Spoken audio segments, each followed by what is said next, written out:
let's talk about variables. Variables are very important in the programming world. They're used across all different languages, and in R, that's no different. As we know that R is a completely object-oriented language. It's not statically typed. We've seen that last week. Everything in R is an object, whether it's a vector, whether it's a function. You do not need to declare variables before using them or declare their type, numeric, character, and so on. And again, every variable in R, as we know, is an object. But what is a variable? In the basic form, a variable is a named piece of memory that you can store as a value, okay? This is something that may be outdated by the time that you hear this talk, and you may be too young to remember, but you know, in the old days where you had like a CD player or a tape cassette, you had these numbers that would change radio stations, and each number was associated with a specific radio station. So, you know, number one, you know, station A, number two, station B. This is basically a variable. You're assigning a piece of information to a specific variable, here denoted by these buttons. And variables store data in the computer's memory in a similar way. And by naming a variable, you can then use that to fetch their values. Think of it as a bookmark in a book. So the basic concept in programming and also in statistical programming, which is what we're learning, is called a variable, and it allows you to store any value, example, the number 4, or an object, such as a function, in this variable. You can then later use this variable name, for example, D22, to easily access the value or the object that is stored within this variable. So how do you do this? How do you assign a value to a variable? That's pretty easy. Okay, here's an example of assigning a value 4 to a variable myvar with the following command: myvar equals 4. Okay, and then I can print the name of that variable, and that should give me the value stored in this variable. So if we go back to our code, right, I can issue or write this command, myvar equals 4, and evaluate that. So we can see in the console down below that indeed this command has been evaluated, and you can see in the environment that a variable called myvar has been created, and you can actually see that it got the value of 4. You can also print the myvar variable and get the value of 4, so you know exactly what's stored in that variable. So that's a variable. What is an object then? At the heart of almost everything you will do, or ever likely do in R, is the concept that everything in R is an object, okay? These objects can be almost anything, from a single number or a character string, like a word, cat, dog, and so on, to very complex structures like the output of a plot, graphically, a summary of your statistical analysis, or a set of R commands that performs a specific task. Understanding how you create objects and assign values to objects is a key to understanding R. R has basic, atomic classes, basic 4 atomic classes. One of them is character, which you've seen before. Anything alphanumeric that denotes a name or a description. And again, you've seen that it has to be quoted in order for R to understand this as a character. So it could be the name text in lower or uppercase characters, another name like a station, and so on. An integer is a number whose whole, so without a decimal point, such as 1, 4, 6, 6, 7, and so on. A numeric class is an integer that has fractions, so, or a decimal point, such as 1.1, 2.2, 44,345.345, blah, blah, blah. And finally, a logical class, which is sometimes called as a Boolean class, which is true or false, 0 or 1, yes or no, and so on. So now that we know what objects and variables are, let's talk about what you've seen before. How do we assign something? How do we assign data or values to an object or a variable? To create an object, we simply give the object a name, and then we use the assign symbol to assign a value to this object using the assignment operator. The assignment operator could either be smaller than and then minus sign, or it could be an equal sign. The equal sign is more commonly used these days, so we'll generally use that as an assignment, but you could also see assignments using the smaller minus sign. For example, I can take our myvar equals 4 command and also issue the myvar smaller minus and call it a different name, myvar2, and you'll see that it has indeed assigned the value to the object. Okay. Let's look at the code above. My object equals 48.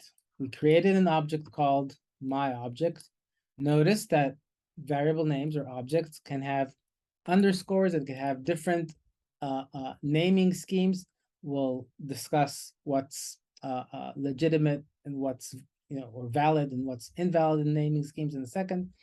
And we can assign the value of the number 48 using the assignment operator. So if I go my object equals 48, you've seen, and we evaluate that either by a keyboard shortcut or by using the run command when it's marked, you will see that that will indeed create an object. To view the value of objects, you simply type the name of the object. So we've seen that we can use the print command, but you can actually just write my object, and R will know automatically to print the value stored in the object. Now that we've created this object, R knows all about it and will keep track of the object during the current R session. All of the objects you create will be stored in the current workspace, and you can view all the objects in your workspace in RStudio by clicking the Environment tab on the right-hand pane. So if we go back in RStudio, you can look at the environment and you can see all the different functions, objects, variables, data frames, and so on that are currently available in your workspace. If you click on the drop-down on the list, you'll see that the pane can change to grid, and you can choose different types of viewing parameters. You can also see the different characters or characteristics of each of these objects. So if I choose the grid object, you can see that these are all numeric objects with a length of 1, the size, and the actual values stored in them. If we choose or change the myvar variable into text, you can see that immediately we see that the variable has changed, and now it's a text variable or a character variable. There are many different types of values that you can assign to an object. We've seen a text example. So again, if I go back and I choose the my object equals 1024, that's going to be obviously a numeric variable. But if I choose R is cool, right, and I enclose it within the signs, you will see that is indeed a character variable. Okay. So we have created an object called myObject2, which is a character variable, and assigned the value of R is cool, which is a character string. Notice that we have enclosed the string in quotes, right? If you forget to use the quotes, what do you think will happen? So let's go back to the example, and let's not quote. Let's evaluate it. Immediately, I will get an error message telling me that it has detected an unexpected symbol. This means that, as expected, R doesn't understand that this is a textual or character variable and is expecting a number. And obviously, characters are not numbers, so this pops an error message in R. Our workspace now contains both objects we've created so far with the myObject2 listing as a character. We've seen that. You can also change the value of existing objects by reassigning a new value. I've shown this before, but let's do another example. If I want to change the myObject from R is cool to the number 1024, right? I can issue the command and we will see the change in the output. So if now I want to change my object into a character variable, currently it's a numeric variable, I'll assign R is cool and evaluate it. And as you can see, it's going to change the type of variable from numeric to character. It's important to understand that there's no undo option, there's no save option. In R, when you assign data to a vector, a data frame, a matrix, doesn't matter. R overruns the old data. So keep that in mind when you work with R. Once we have created a few objects, we can do stuff with our objects. For example, the following code creates a new object, myObj3, and assigns it the value of myObj added to myObj2, which is 1072. That is 48 plus 1024 equals 1072. So let's look at this example.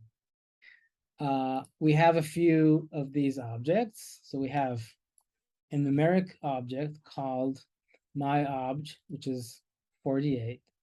Then we'll create another object called myObj2, which is going to be equal to 1024.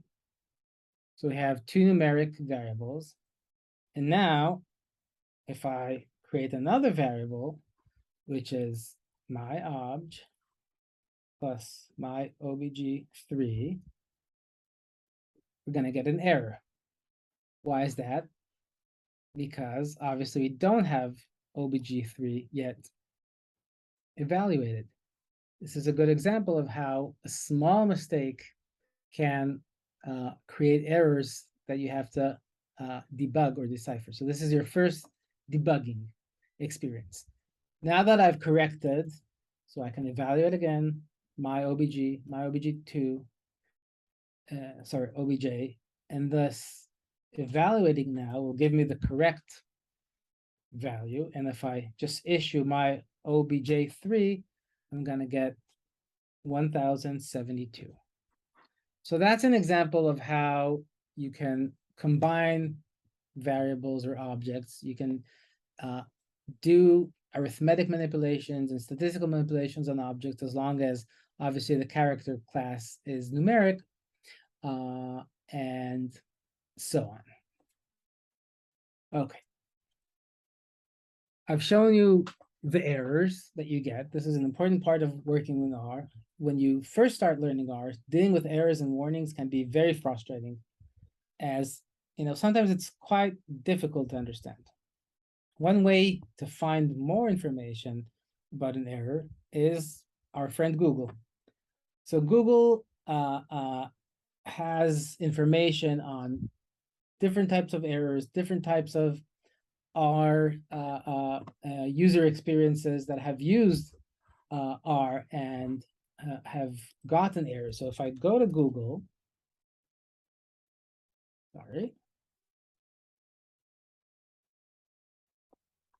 and I do R error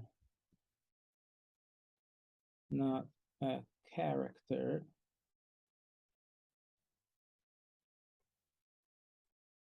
I will get various results.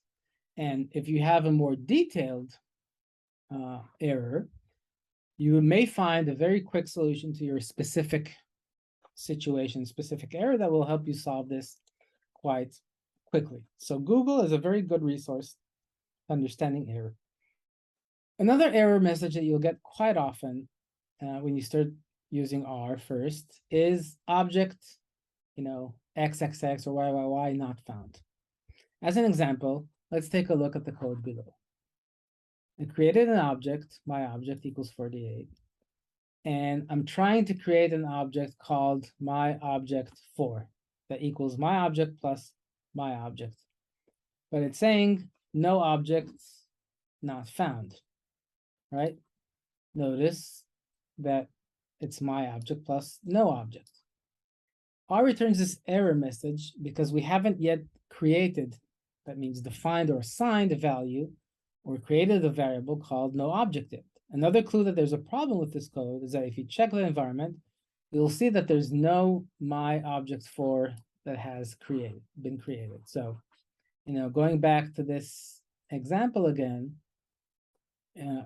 you can see now that we've created two separate variables, my object and no object. Let's do that now. So my object 4 equals my object plus no object. Oops. And if we evaluate this, again, the command shows an error. And as you can see, the my object 4 is obviously not created. Okay. Let's talk about namings. What's in a name? Here are some tips and best practices for creating variable names. First of all, variable names can only use letters, numbers, and underscores. They can't include a space, so you can't have a variable name called dog space cat. And separate words with a white space or illegal characters are also not allowed. You can separate words using the underscore symbol. So instead of ladies learning code, you can have ladies underscore learning underscore code. Another key factor in naming variables is that they cannot start with a number. You cannot have a variable called one dog. Okay, so one day will not work, but day one will work. And also, as a general practice, always try to use descriptive names to make it more understandable. So a variable called tx5005 is not gonna, mean anything for other people or for yourself coming back to a project after years of use, but genome sequence, tx, and then maybe another characteristic could be much more understandable. So we've seen that naming is very important, and ideally your names should be short and informative, because long names are a pain to type, but also can get quite confusing when you want to have an overview of the data. If you need to create objects with multiple words in their name, as we've seen, you should use an underscore or a dot. So if I want to call something output summary, I would say output underscore summary or output dot summary. Okay, or just use a longer word. Okay. There are also a few limitations when it comes to giving object names. An object name cannot start with a number or a dot followed by a number. So you cannot say to my variables or dot to my variables and so on. Finally, you should also avoid using non-alphanumeric characters in general, in coding, in general in R, and working with the command line. So don't use an ampersand, don't use a slash, don't use an exclamation mark, and so on. In addition, make sure you don't name your objects with reserved words, such as true with all caps or NA. These are reserved by the system to indicate missing values in the case of NAs, or a true or false Boolean statement. Okay? It's never a good idea to give your objects the same name as the built-in functions. So don't call your object data. Okay? It's not good practice.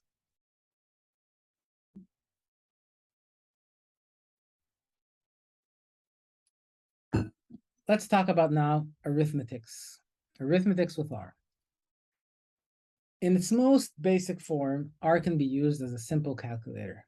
we've shown how we calculated a variable based on two numeric variables, but R can do a lot more. Consider the following arithmetic operators: addition, which is a plus sign, subtraction, minus sign, multiplication, star sign, division, a slash, and of course, exponentiation, and many, many other arithmetic operations. At the base, R can do a lot of arithmetic operations, but there's also packages that you can install to even expand that. But at the base, there's basic math operations such as a sum, a mean.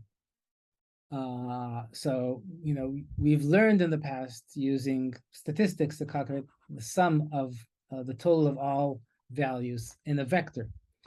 The mean, the arithmetic average of the values in a vector, this time denoted by x. But also we can do more sophisticated stuff, such as the standard deviation of x, which will find the standard deviation of the vector.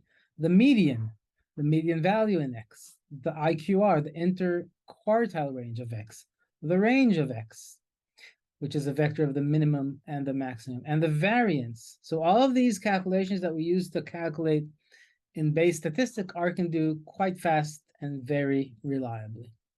Let's look at some examples. Here, let's look at the mean, the minimum, and the maximum.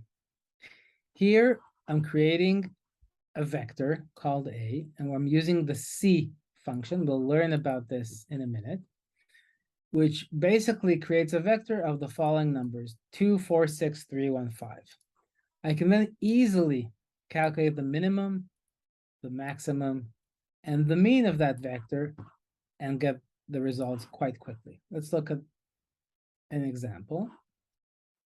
So we have, a vector A, the maximum, and the mean.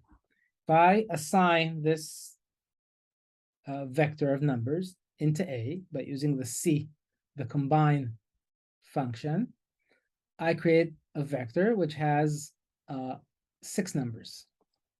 If I issue the arithmetic function called minimum, we'll give back the minimum value in this vector, which is obviously 1.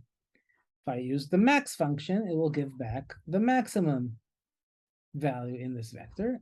And finally, I can calculate the arithmetic mean of A, which is 3.5 in this case. You can also do, as I said, much more sophisticated stuff. Here we're talking about square roots and logarithms and so on. I'll show one example. So if we take the square root of A, note that it will take each component of this vector, so each specific number, and return back the square root of each of those numbers. So it's quite handy. So we can also not just do individual operations, but obviously use the power of R to combine operations. By combining operations and using parentheses, you can make more complicated expressions. So if we go back to our example, and I'll create a vector called C, and I'll assign it the following arithmetic process. Take the vector A, which again is a vector which is numeric and is a string of numbers, plus the square root of A, and divide that by the exponentiation of number 2 plus 1. If I evaluate this, R is going to follow the base arithmetic conventions and calculate an object called C. If we're going to evaluate C, for each of these numbers, it ran the arithmetic operation and calculated the arithmetic result. Quite handy.